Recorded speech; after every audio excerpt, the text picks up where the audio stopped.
अस्सलाम वालेकुम स्टूडेंट्स, इस वीडियो में हम पढ़ेंगे एक्सरसाइज 6.3 और सॉल्व करेंगे क्वेश्चन नंबर 4 से क्वेश्चन नंबर 7 तक। क्वेश्चन नंबर 4 देखते हैं। हमारे पास क्वेश्चन नंबर 4 है the salaries of 5 teachers in rupees are as follows. हमारे पास 5 टीचर्स की सैलरीज गिवन है रुपीज में, जो हमारे पास इसका डेटा है। हमने फाइंड करनी है रेंज और स्टैंडर्ड डेविएशन। हम क्या देते हैं, let x is equal to salaries of teachers. फिर हमारे पास हमने जो रेंज फाइंड करनी है। अब रेंज किस तरह फाइंड की जा सकती है, रेंज का फॉर्मूला क्या होता है हमारे पास। अगर हमने फाइंड करनी है एक्स की रेंज, तो रेंज ऑफ एक्स हमारे पास आएगी मैक्सिमम जो एक्स है उससे अगर हम मिनिमम एक्स जो है सब्ट्रैक्ट कर दें। जो हमारे पास डेटा गिवन है सैलरीज का, उसमें हाईएस्ट सैलरी जो है और लोएस्ट सैलरी जो है, तो हमारे पास सैलरीज के डेटा में हाईएस्ट सैलरी है 15,000। इससे हम सब्ट्रैक्ट कर देंगे मिनिमम सैलरी, और मिनिमम सैलरी है हमारे पास 11,500। इससे जब हम सब्ट्रैक्ट करेंगे तो हमारे पास आंसर आ जाएगा 3,500, जो हमारे पास है एक्स की रेंज। तो हमने रेंज फाइंड कर ली। अब हमने फाइंड करनी है स्टैंडर्ड डेविएशन, और स्टैंडर्ड डेविएशन का फॉर्मूला होता है हमारे पास sigma x minus x bar whole square और इसका स्क्वायर रूट ओवर एन। अब इस केस में सिग्मा एक्स बार हमारे पास क्या है, एन क्या है, और उसको कैसे सॉल्व करेंगे उसे देखते हैं। इस केस में हमारे पास टेबल बनेगा, तो उसमें पहले हम लिख देंगे एक्स हमने कहा था let the salaries of teachers be x. तो टीचर्स की जो सैलरीज है हमारे पास, उसका जो डेटा है वो हम लिख देंगे एक्स में। ये हमारे पास सैलरीज गिवन थी। अब जब हमारे पास x आ जाएगा, तो जो भी हमारे पास x में डेटा है इसका हम सम कर लें, यानी इस पूरे डेटा का अगर हम सम करें, इस सब को ऐड कर लें, तो हमारे पास आ जाएगा सिग्मा x। सिग्मा कहते हैं समेशन के साइन को। जब सारी वैल्यू सम हो जाएंगी तो हमारे पास सिग्मा x आ जाएगा, यानी इसका टोटल सम जो होगा वो सिग्मा x के इक्वल होगा। इस केस में जब इन सब वैल्यूज को ऐड किया जाता है तो हमारे पास इसका टोटल सम बनता है 68,200। अब यहाँ पे नेक्स्ट कॉलम हम किस तरह से बना लेंगे, वो हम बना लेते हैं x माइनस एक्स बार का। x बार कैसे फाइंड करते हैं, इसका भी फॉर्मूला है। x बार का फॉर्मूला है कि हम क्या करेंगे, सिग्मा x को डिवाइड कर देंगे n यानी नंबर ऑफ मेंबर्स से। यहाँ पे हमारे पास ये फर्स्ट टीचर की सैलरी थी, सेकंड हमें पता है 5 टीचर्स की सैलरीज गिवन है, तो नंबर ऑफ मेंबर्स यहाँ पे हमारे पास नंबर ऑफ क्लासेस जो है 5 हैं। तो x बार हमारे पास किस तरह से आ जाएगा, सिग्मा x यानी 68,200 ओवर n यानी 5। इसे हम सॉल्व करेंगे तो x बार की वैल्यू आ जाएगी, और x बार की वैल्यू इस केस में आ रही है 13,640। तो x माइनस एक्स बार सॉल्व करने के लिए हम क्या करेंगे, 11,500 माइनस 13,640 करेंगे, फिर 12,400 माइनस 13,640। तो हमारे पास इस तरह से ये वाला कॉलम भी बन जाएगा। अब ये मैंने इनकी वैल्यूज लिख दी। हमारे पास इस केस में x माइनस एक्स बार का इस तरह से कॉलम बन गया है। नेक्स्ट हमने क्या करना है, अब हम बनाएंगे x minus x bar whole square का। अब देखें, पहले हमने x का लिखा, फिर हमने सिग्मा x फाइंड किया, सिग्मा x से हमने x बार फाइंड किया, x बार से हमने x माइनस एक्स बार फाइंड किया। x माइनस एक्स बार में जो भी वैल्यूज आई हैं इनका स्क्वायर लेके हम इस कॉलम में लिख देंगे। वो इसलिए क्योंकि हमें ये फॉर्मूला बनाना है स्टैंडर्ड डिवीजन फाइंड करने के लिए। हमें नीड है x minus x bar square की। Sigma x minus x bar square होगा कि जो हमारे पास वैल्यूज आ जाएंगी इस कॉलम में, उन सबको हम ऐड करेंगे तो हमारे पास ये ऊपर वाली टर्म आ जाएगी n, यानी नंबर ऑफ मेंबर्स हैं जो हमारे पास वो है 5 इस केस में, और फिर हम स्टैंडर्ड डिवीजन सॉल्व कर सकेंगे फॉर्मूला में वैल्यूज पुट करके। अब इसको सॉल्व करने के लिए क्या करेंगे, x माइनस एक्स बार में जो भी वैल्यू यहाँ पे टर्म है उसका स्क्वायर ले लेंगे। यहाँ पे -2140 है, तो -2140 का जब हम स्क्वायर लेंगे हमारे पास आ जाएगा 457,9,600। ये आंसर आ जाएगा। इसी तरह बाकी सबके भी हम स्क्वायर लेंगे और यहाँ पे लिखेंगे। इस केस में हमारे पास इस तरह से इनकी वैल्यू आ जाएंगी, सबके स्क्वायर लेके मैंने लिख दिए हैं। अब यहाँ पे सिग्मा हम फाइंड करेंगे, sigma x minus x bar whole square हमारे पास आ जाएगा अगर हम इन सब वैल्यूज को ऐड कर दें। तो इन सब वैल्यूज को ऐड करने के बाद हमारे पास ये जो वैल्यू है वो आ जाएगी इस तरह से। ये वैल्यू आ रही है हमारे पास इसमें। अब स्टैंडर्ड डिवीजन के फॉर्मूला में हम वैल्यूज पुट करेंगे। Standard division is equal to square root sigma x minus x bar का होल स्क्वायर की वैल्यू हमने फाइंड की है, ये इसे पुट करेंगे फिर हमारे पास नंबर ऑफ टोटल मेंबर्स हैं 5, उसे पुट करेंगे और इसे आप सॉल्व कर लेंगे। इसे जब हम सॉल्व करते हैं तो स्टैंडर्ड डिवीजन का आंसर हमारे पास आ जाता है 1417.8858। इस तरह से हमने स्टैंडर्ड डिवीजन भी फाइंड कर ली। उसके लिए फॉर्मूला यूज किया। फॉर्मूला में हमारे पास था sigma x minus x bar whole square. x हमने लिखा, x बार का फॉर्मूला से हमने x बार फाइंड किया, x की सारी वैल्यूज को ऐड करके सिग्मा x फाइंड किया। x बार का क्या फॉर्मूला था हमारे पास कि सिग्मा x से हम डिवाइड कर दें टोटल नंबर ऑफ मेंबर्स। तो सिग्मा x जो हमने फाइंड किया था उससे हमने डिवाइड कर दिया 5 से। फिर हमारे पास x बार आया, x माइनस एक्स बार हमने किया, यानी जो x बार की वैल्यू आ गई उससे हमने सब x की वैल्यूज को सब्ट्रैक्ट करते गए, आंसर लिख दिए इस कॉलम में। फिर इस कॉलम में जो भी हमारे पास है यानी x माइनस एक्स बार जो था हमारे पास उसका स्क्वायर ले लिया, ये हमारे पास स्क्वायर्ड वैल्यूज आ गई। इनका हमने सिग्मा लिया, इनका टोटल सम लिया तो वो हमारे पास आंसर आ गया। और इनका टोटल सम यूज होता है स्टैंडर्ड डिवीजन के फॉर्मूला में, जिसे हमने इसमें लिख दिया। और स्टैंडर्ड डिवीजन के फॉर्मूला में नंबर ऑफ मेंबर्स रिक्वायर्ड होते हैं, हमें पता है ये 5 टीचर्स की सैलरीज की बात हो रही थी और स्टैंडर्ड डिवीजन का आंसर आ जाएगा हमारे पास। अब हम देखते हैं क्वेश्चन 5। इसमें हमारे पास 2 पार्ट्स हैं, A एंड B, और A के भी 2 पार्ट्स हैं। A का जो पार्ट्स हैं हमने उसमें फाइंड करनी है स्टैंडर्ड डेविएशन। तो जो फर्स्ट पार्ट है उम्मीद है आप उसकी स्टैंडर्ड डेविएशन फाइंड कर पाएंगे। मैं आपको सेकंड पार्ट की स्टैंडर्ड डेविएशन करवाऊंगी। अब यहाँ पे हमारे पास कुछ वैल्यूज गिवन है 9, 3, 8, 9, 8, 9 और 18। इन वैल्यूज को हमने ऑर्डर वाइज अरेंज कर लेना है और x हमने क्या देना है कि let x is equal to this data. तो हमारे पास ये जो जितने भी डेटा गिवन है क्वेश्चन में हम उसे x के इक्वल कह रहे हैं। अब इस डेटा को हम ऑर्डर वाइज x में लिख देंगे। हमारे पास आ जाएगा 3, 8, 8। अब देखें 2 टाइम्स 8 आया हमारे पास डेटा में, तो हम उसे 2 टाइम्स ही लिखेंगे, हम 8 को 1 टाइम नहीं कर देंगे। यहाँ पे इस केस में हमारे पास 3 टाइम्स आया है 8, तो इस तरह से आ जाएगा। फिर 3 टाइम्स आया है 9 और 1 टाइम 18। यहाँ पे हमारे पास आ गई x की वैल्यूज। सिग्मा x करेंगे यानी इन सब वैल्यूज को हम ऐड करेंगे 3 + 8 + 8 + 8। तो इस तरह से जब हम सबको ऐड करेंगे तो हमारे पास सिग्मा x आ जाएगा 72। x बार फाइंड किया जा सकता है सिग्मा x से, तो हम पुट करेंगे सिग्मा x की वैल्यू 72 और डिवाइड करेंगे टोटल नंबर ऑफ मेंबर्स। हमारे पास इस केस में कितने हैं 1 2 3 4 5 6 7 8। तो इसको 72 को हम 8 से डिवाइड कर देंगे और हमारे पास x बार का आंसर आ रहा है 9। x माइनस एक्स बार करेंगे यानी 3 - 9, 8 - 9, इन सब को 9 से सब्ट्रैक्ट कर देंगे तो हमारे पास ये सेकंड कॉलम बन जाएगा x माइनस एक्स बार का। इसमें हमारे पास वैल्यूज इस तरह से आ जाएंगी -6, -1, -1, -1, 0 0 0 और 9। ठीक है, 3 - 9 -6, 8 - 9 -1, फिर 9 - 9 0 और 18 - 9 9। अब x minus x bar whole square यानी जो भी वैल्यूज आई हैं इस कॉलम में उसका स्क्वायर ले लेंगे तो वो इस कॉलम में लिखेंगे, वो x minus x bar whole square हो जाएगा। -6 का स्क्वायर लेते हैं, हमारे पास आ जाता है 36, -1 का स्क्वायर 1, ये भी 1 और ये भी 1, फिर 0 का स्क्वायर आ जाएगा 0 और 9 का स्क्वायर 81। अब यहाँ पे हम फाइंड कर लेंगे sigma x minus x bar whole square is equal to, इसे हम स्टैंडर्ड डिवीजन के फॉर्मूला में यूज करते हैं इसलिए ये फाइंड करना है। इन सब वैल्यूज को ऐड करेंगे तो हमारे पास ये टर्म आएगी 36 + 1 + 1 + 1 यानी 39, 39 + 81 हमारे पास आ जाएगा 120 जो इस टर्म का आंसर है। स्टैंडर्ड डेविएशन फाइंड करने के लिए हम लिखेंगे स्क्वायर रूट, इसके अंदर इसकी वैल्यू पुट कर देंगे जो है 120। टोटल नंबर ऑफ मेंबर्स हमारे पास इस केस में थे 8। हमने x बार फाइंड करने के लिए यूज किया था, अब 8 हम यहाँ पे पुट करेंगे। 120 और 8 का जब हम स्क्वायर रूट लेंगे तो हमारे पास आंसर आ जाएगा स्क्वायर रूट 15 और स्क्वायर रूट 15 को हम डेसिमल में कन्वर्ट करेंगे तो आ जाएगा 3.873 जो कि स्टैंडर्ड डेविएशन है और ये हमारा आंसर है पार्ट 2 का। अब नोट करें पार्ट 3 भी मैं इसी तरह से करवा रही हूँ, मैं फुली एक्सप्लेन नहीं करूंगी, यानी जो पार्ट बी है क्वेश्चन 5 का वो है हमारे पास कैलकुलेट वेरिएंस फॉर डेटा। हमारे पास डेटा गिवन है और हमने वेरिएंस फाइंड करनी है।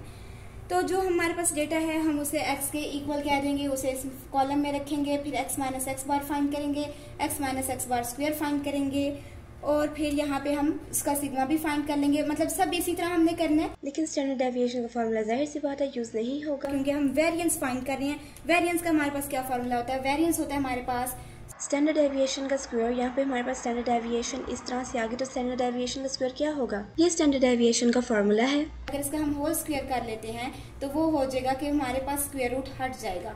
ये फॉर्मूला होता है वेरिएंस का। किस तरह से हम लिखेंगे इसको? Variance is equal to sigma x minus x bar whole square over n, यानी इसके ऊपर स्क्वायर रूट नहीं होता। सिंपली हमारे पास x minus x bar whole square का सिग्मा जो आएगा उसे हम यहाँ पे लिखेंगे, फिर n को लिखेंगे और जो हमारे पास आंसर आ जाएगा वही आंसर होगा। हमें स्क्वायर रूट नहीं लेना पड़ेगा, वो हमारे पास आ जाएगी वेरिएंस। अब हम क्वेश्चन नंबर 6 सॉल्व करने से पहले कुछ टर्म्स देख लेते हैं। हमारे पास जो डेटा गिवन होती है ये 2 टाइप्स की हो सकती है। एक होती है हमारे पास ग्रुप्ड डेटा और एक होती है हमारे पास अनग्रुप्ड डेटा। ग्रुप डेटा हमारे पास किस फॉर्म में होती है? ग्रुप डेटा हमारे पास ग्रुप्स की फॉर्म में होती है। जैसे कि अगर हमारे पास इस तरह की डेटा गिवन है जो टेबल्स में गिवन हो इस तरह से, या कोई भी डेटा जो हमारे पास इस तरह से गिवन होती है, ये एग्जांपल्स हैं ग्रुप्ड डेटा की, ठीक है। इस तरह की कोई भी डेटा हमारे पास गिवन हो वो ग्रुप्ड डेटा होती है, जबकि अनग्रुप्ड डेटा किसी भी तरह की हो सकती है हमारे पास और उसे हम कहेंगे अनग्रुप्ड डेटा। इनमें और डिफरेंसेस क्या हैं कि ग्रुप्ड डेटा के पास फ्रीक्वेंसी होती है, ठीक है, और अनग्रुप्ड डेटा के पास कोई फ्रीक्वेंसी नहीं होती, इसमें हम फ्रीक्वेंसी को यूज नहीं करते। अब ग्रुप डेटा हमारे पास 2 टाइप्स की हो सकती है। एक होती है हमारे पास कंटिन्यूअस टाइप की और एक होती है हमारे पास डिस्क्रीट टाइप की, जबकि अनग्रुप डेटा हमारे पास हमेशा डिस्क्रीट ही होती है। अब इन सब के लिए बहुत सारे डिफरेंट फार्मूलाज हैं जो आपकी बुक में गिवन है, लेकिन सिंपल फार्मूलाज में जो हमने यूज किए हैं वो बहुत सिंपल है। जैसे स्टैंडर्ड डिवीजन का जो हमने फार्मूला यूज किया है वो ग्रुप डेटा और अनग्रुप डेटा दोनों के लिए यूज हो सकता है। वेरिएंस का फार्मूला ग्रुप डेटा और अनग्रुप डेटा दोनों के लिए यूज हो सकता है। अब हमारे पास जो एक्स बार का फार्मूला हमने अभी यूज किया था वो सिर्फ अनग्रुप डेटा के लिए हमारे पास वो था x bar is equal to sigma x over n. ये सिंपल फार्मूला सिर्फ अनग्रुप डेटा के लिए था। अनग्रुप डेटा में कोई फ्रीक्वेंसी नहीं होती। ग्रुप डेटा के लिए एक्स बार का फार्मूला होता है हमारे पास sigma f x over sigma f, यानी इसमें फ्रीक्वेंसी हम यूज करते हैं एक्स बार फाइंड करने के लिए। कैसे यूज कर रहे हैं हम कि जो भी हमारे पास फ्रीक्वेंसी होगी उसको मल्टीप्लाई करेंगे एक्स से और उस कॉलम का सम ले लेंगे, हमारे पास सिग्मा एफ एक्स आ जाएगा। फिर फ्रीक्वेंसी के कॉलम का सम लेंगे तो हमारे पास सिग्मा एफ आ जाएगा। जब इनका रेशो लेंगे तो एक्स बार आएगा। ग्रुप डेटा की इंपॉर्टेंट चीज है कि उसमें फ्रीक्वेंसी होती है और अनग्रुप डेटा में फ्रीक्वेंसी नहीं होती। 6.1 में हमने ग्रुप डेटा को देखा था, उसमें हमने फ्रीक्वेंसी यूज की थी, लेकिन अभी 6.3 में हमने जितने भी क्वेश्चंस किए हैं हमने उसमें अनग्रुप डेटा को देखा है, फ्रीक्वेंसी यूज नहीं हुई और ये वाला फॉर्मूला एक्स बार के लिए हमने यूज किया है। अब क्वेश्चन 6 और क्वेश्चन 7 में हमारे पास गिवन है ग्रुप्ड डेटा, जिसमें हम यूज करेंगे फ्रीक्वेंसी और फ्रीक्वेंसी का ये वाला फॉर्मूला एक्स बार को फाइंड करने के लिए। हमने जो प्रीवियस क्वेश्चंस में स्टैंडर्ड डिवीजन का फॉर्मूला यूज किया है वो ग्रुप डेटा और अनग्रुप डेटा दोनों के लिए यूज हो सकता है, लेकिन अनग्रुप डेटा और ग्रुप डेटा के कुछ अपने फॉर्मूलाज भी हैं। क्वेश्चन 6 में हम जो ग्रुप डेटा का स्टैंडर्ड डिवीजन फाइंड करने के लिए फॉर्मूला यूज करेंगे वो सिर्फ ग्रुप डेटा के लिए ही होगा, वो अनग्रुप डेटा भी अप्लाई नहीं हो सकता। और वो फॉर्मूला हमारे पास ये है कि स्क्वायर रूट। अब हमारे पास फॉर्मूला क्या था दोनों के लिए? सिंपल फॉर्मूला था कि sigma x minus x bar whole square over n. ये हमारे पास नॉर्मल फार्मूला था और इसका स्क्वायर रूट। तो यहाँ पे अब इस ग्रुप डेटा के स्पेशल फार्मूला में क्या होगा कि सिग्मा एफ होगा, ठीक है, यानी जो फ्रीक्वेंसी का कॉलम है उसको जब ऐड करेंगे उसको हम इन वैल्यूज इस टर्म के साथ मल्टीप्लाई करेंगे, सिग्मा एफ आ जाएगा यहाँ पर। और इसी तरह डिवीजन में भी हमारे पास सिग्मा एफ होगा, टोटल नंबर ऑफ मेंबर्स नहीं होंगे। ये फॉर्मूला यूज कर रहे हैं हम क्वेश्चन 6 में। हम जिसको एक्स बार से रिप्रेजेंट करते हैं ये हमारे पास होता है अरिथमेटिक मीन, यानी मीन होता है हमारे पास वैल्यूज का।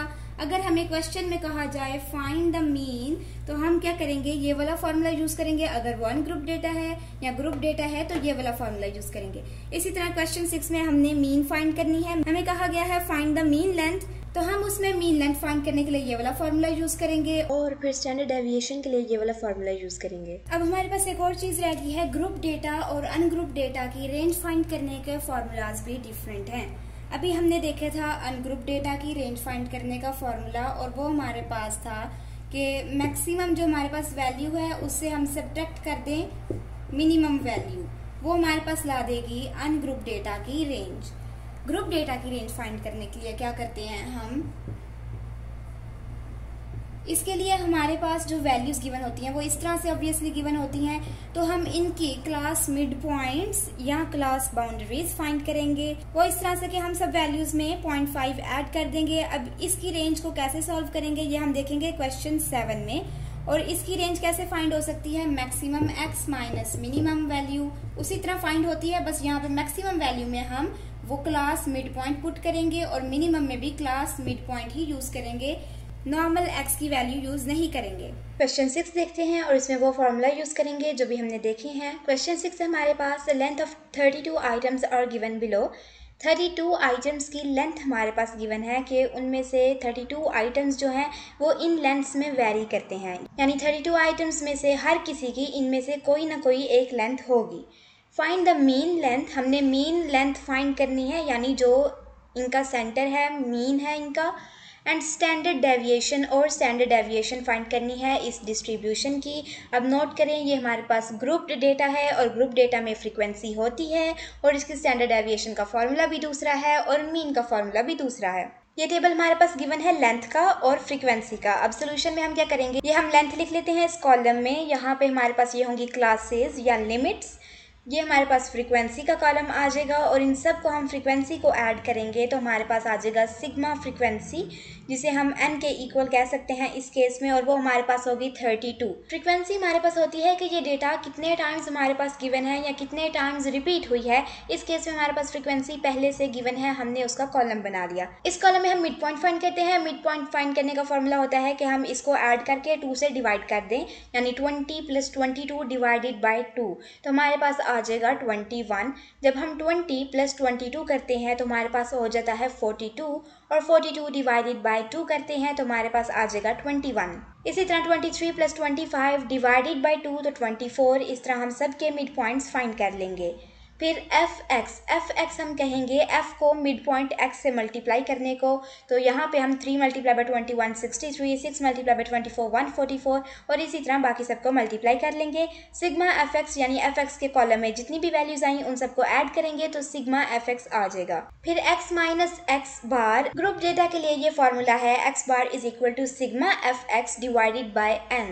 तो सिग्मा fx हमने फाइंड किया था वो है 867, यहाँ पे मिस्टेक है 667 लिखा है, यहाँ पे भी 867 आएगा। n इस केस में हमारे पास होता है सिग्मा f, यहाँ हम इसको n भी लिख सकते हैं। तो सिग्मा f है हमारे पास 32, इसको डिवाइड करेंगे 32 से, हमारे पास x बार की वैल्यू आ जाएगी, यानी मीन आ जाएगा, इसको हम मीन भी कहते हैं, वो आ जाएगा 27.093, जिसे हम कह सकते हैं अप्रॉक्सीमेटली 27। और हमारे पास अरिथमेटिक मीन आ गया। हमने मीन लेंथ फाइंड करनी थी, मीन लेंथ इस केस में है 27।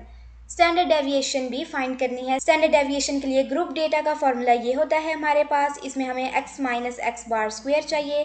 सिग्मा f हम पहले ही फाइंड कर चुके हैं जो है 32, तो हम यहाँ पे अब x minus x bar square find करेंगे। वो कैसे कि x माइनस x बार इस कॉलम में फाइंड करेंगे।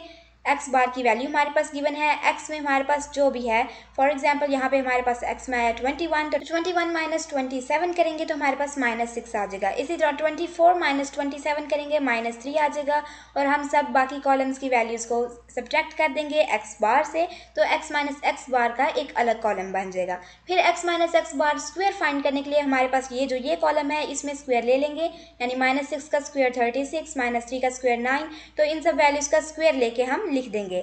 यहाँ पे sigma x minus x bar square find करने के लिए इन सब वैल्यूज को ऐड करेंगे, 36 + 9 + 9 + 36, तो हमारे पास आ जाएगा 90 जो इसकी वैल्यू है। फिर हम क्या करते हैं कि f(x minus x bar square), तो ये हमारे पास इस तरह से आएगा कि जो हमारे पास फ्रीक्वेंसी है उसको हम मल्टीप्लाई कर देंगे x minus x bar square के कॉलम से। 3 × 36 108, 6 × 9 54, 12 × 0 0, 9 × 9 81 और 2 × 36 72, ये कॉलम बन जाएगा। तो हमारे पास सिग्मा इसका आ जाएगा, यानी sigma f(x minus x bar whole square) is equal to, इन सब वैल्यूज को ऐड करेंगे तो आएगा 315। हमारे पास ग्रुप डेटा के लिए ये फॉर्मूला है कि sigma f(x minus x bar whole square over n, यहाँ पर n का मतलब सिग्मा f है। तो हमारे पास ये इसकी वैल्यू आई है 315, यहाँ पे हमने फाइंड की, और सिग्मा एफ की वैल्यू है हमारे पास 32, तो इसको 32 को यहाँ पुट करेंगे और इसको सॉल्व करेंगे तो हमारे पास आ जाएगा 3.137, यहाँ 3.13361। क्वेश्चन नंबर 7 देखते हैं। क्वेश्चन नंबर 7 में हमारे पास डिस्ट्रीब्यूशन गिवन है मार्क्स की और फ्रीक्वेंसी गिवन है, हमने सिर्फ रेंज कैलकुलेट करनी है। अब देखें ये ग्रुप्ड डेटा है और हमने पहले एक क्वेश्चन में अनग्रुप्ड डेटा की रेंज फाइंड की थी, वो होती है कि मैक्सिमम एक्स की वैल्यू से मिनिमम को सब्ट्रैक्ट कर दें। ये हमारे पास है ग्रुप डेटा जिसमें हमारे पास इस तरह से ग्रुप्स बने हैं, तो इसमें मैक्सिमम वैल्यू क्या होगी और मिनिमम क्या होगी और रेंज किस तरह फाइंड करेंगे वो देखते हैं। तो यहाँ पे हमारे पास क्लासेस या लिमिट्स में ये कॉलम बन जाएगा जो हमारे pass marks in percentage given है। फ्रीक्वेंसी जो है हमारे पास नंबर ऑफ स्टूडेंट्स, उसका कॉलम बन जाएगा, और क्लास बाउंड्रीज हम फाइंड करेंगे। क्लास बाउंड्रीज किस तरह से आ सकती हैं हमारे पास, हमने करना है पहली वैल्यू में से 0.5 सब्ट्रैक्ट और नेक्स्ट वैल्यू में 0.5 ऐड। 33 माइनस 0.5 हो जाएगा 32.5 और 40 प्लस 0.5 हो जाएगा 40.5। तो ये हमारे पास क्लास बाउंड्री आ जाएगी इस क्लास की। फिर हमारे पास 41 और 50 है तो ये हो जाएगा 40.5 और 50.5। 51 और 60 है तो हो जाएगा 50.5, 60.5। इस तरह से ये वैल्यूज आ जाएंगी हमारे पास क्लास बाउंड्रीज। अब ग्रुप डेटा की रेंज फाइंड करने के लिए क्लास बाउंड्रीज का इस्तेमाल किया जाता है। यहाँ पर जो सबसे लोवेस्ट क्लास बाउंड्री होगी वो होगी एक्स मिनिमम और जो हाईएस्ट होगी वो होगा एक्स मैक्सिमम। तो एक्स मैक्सिमम इस केस में होगी 75.5 ना कि 75, और मिनिमम होगी 32.5 ना कि 33।